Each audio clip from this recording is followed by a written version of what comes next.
If you clicked on this video, I don't think it was random. I think you're tired.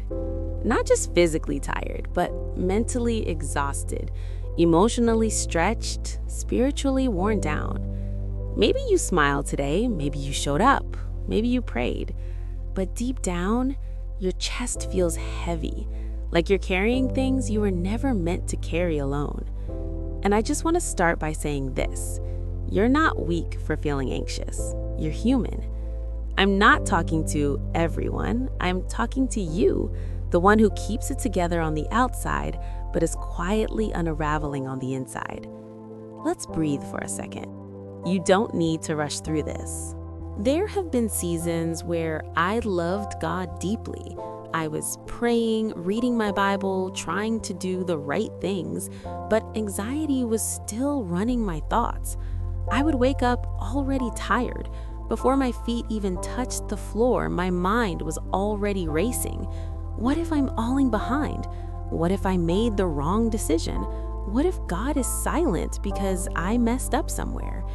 And the thing is, I wasn't anxious about one big thing. It was the pileup. Little worries stacking on top of each other. Finances, relationships, purpose, timing, healing, people's expectations. I would tell myself, it's fine, I'll just push through. But pushing through turned into carrying everything alone. And I remember realizing something uncomfortable about myself.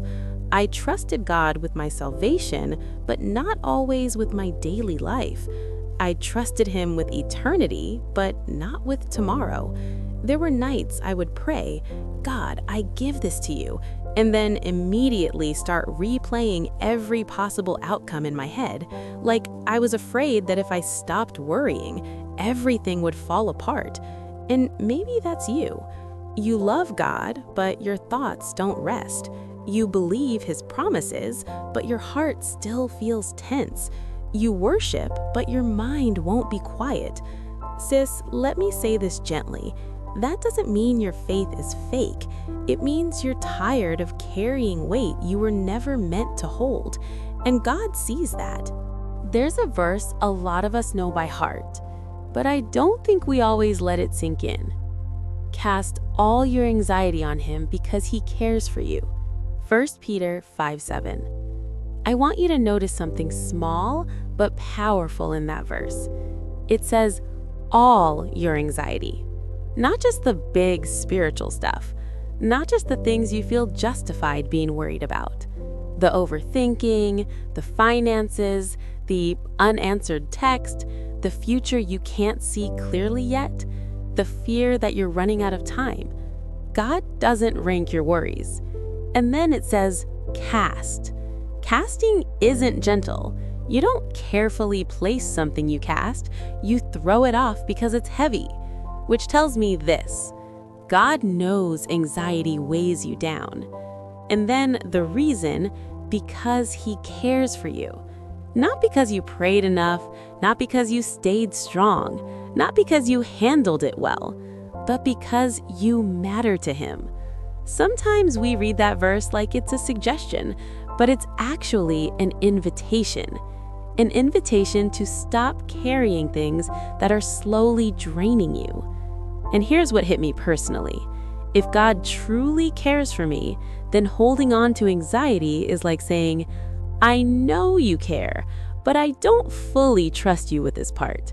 That was hard to admit, because anxiety often feels like responsibility. Like if I worry enough, I'm being careful. Like if I stay anxious, I'm staying prepared. But Jesus says something that challenges that mindset. In Matthew 6, He talks about worrying about tomorrow, and then He says, each day has enough trouble of its own. In other words, tomorrow's weight doesn't belong to you yet. And sis, some of us are exhausted, not because today is too heavy, but because we're carrying tomorrow, next month, and next year all at once. God gives grace daily, not all at once, which means worrying about the future robs today of the strength God already provided. When you cast your anxiety on God, you're not being careless, You're being obedient. You're saying, God, I trust that you see what I can't see. I trust that you're already in my future, and I trust that you'll give me what I need when I get there. That's not weak faith. That's surrendered faith. Sometimes the reason we're anxious isn't because life is chaotic. It's because we're trying to stay in control of things God never asked us to manage. Anxiety can feel responsible. It can feel like, if I worry, I care. Like, if I stay alert, I won't be disappointed. But that's not faith. That's self-protection. And I get it. Some of us learned to worry because disappointment hit us hard before. So now we stay tense, thinking if we expect the worst, it won't hurt as much. But here's the truth God had to show me. Worry doesn't protect your heart. It just keeps it restless. Jesus didn't say, "Come to me, all who are anxious, and figure it out." He said, "Come to me, and I will give you rest." Rest is a gift, not a reward. And sometimes anxiety is our way of saying, God, I trust you, but only to a point. We trust him with the big picture, but struggle to trust him with the details.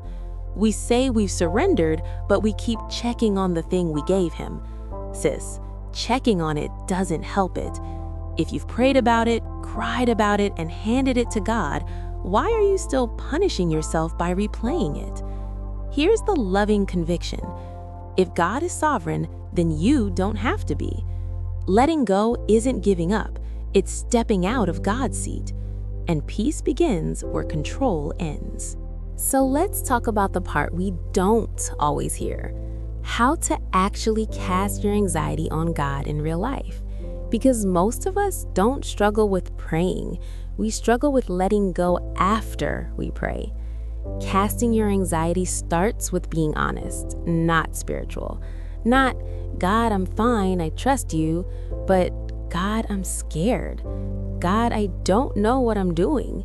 God, I don't like how uncertain this feels. God can handle your honesty.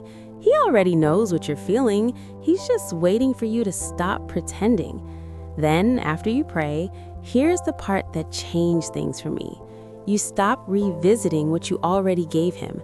Because every time the thought comes back and you rehearse it, you're picking the weight back up. And I had to learn to talk back to my anxiety, not with denial, but with truth. When the thought says, what if it doesn't work out? I respond, God is already in my future. When my mind says, you need to figure this out right now, I remind myself, God gives grace for today, not for every possible tomorrow.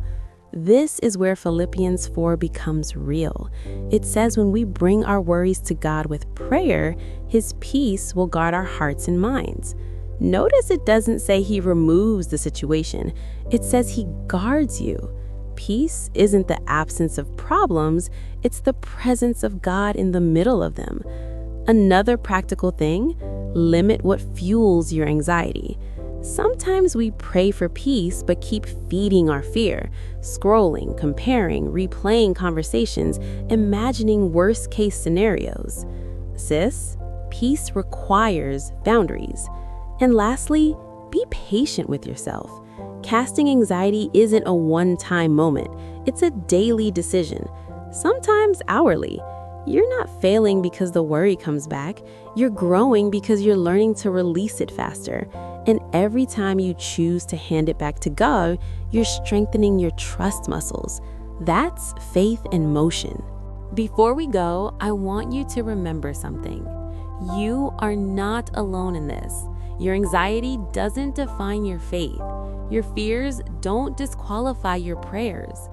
God is right there with you, holding the weight you've been trying to carry alone. Sometimes we feel abandoned in our worry. We think, God isn't answering. I must be doing something wrong. But I want to remind you of this truth. He cares for you, not the strong version of you, not the everything is perfect version of you, the real, anxious, weary, still growing version of you.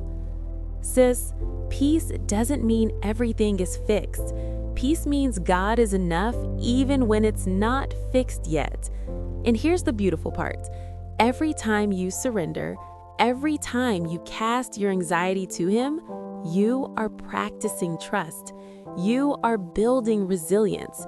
You are saying, God, I choose you over my worry today. And that's powerful. Let's pray, sis.